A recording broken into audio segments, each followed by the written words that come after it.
This was the scene in Alexandria Bay back in 2008.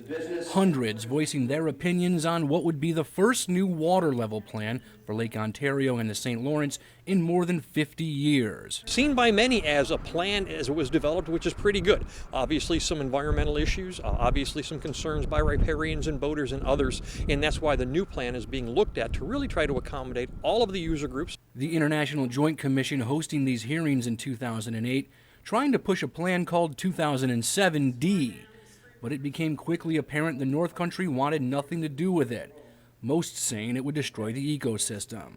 And now, just days before it's set to release its new choice, word has come out the IJC now favors a more environmentally friendly plan. Back in 2007, 2008, we were not pleased with what the IJC was putting forward, and they did. They listened to community input, and we greatly appreciate that. The expected new choice will be called Plan BV7, a variation of the widely publicized Plan B+, that was what the North Country wanted 4 years ago. What that does is that tries to restore flows to just sort of a more natural regime, sort of more like what Mother Nature intended.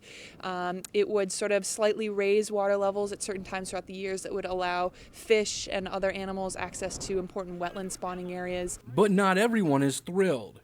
A group based in western New York, LoRa, the Lake Ontario Riparian Alliance, says the higher levels with BV7 will cause millions of dollars in erosion damage to property owners.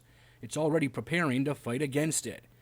Dave White says no matter what side of the fence you sit, you need to read the plan in full when it's released and then let the IJC know what you think. Getting involved now, being able to provide that input, talking about the mitigation measures that might have to be put in place for some of the user groups, talking about the adaptive management that may have to occur as we proceed forward with concerns about weather anomalies like we're having this year and other issues are really going to be critically important. The IJC is expected to host public hearings on the plan in the early part of spring.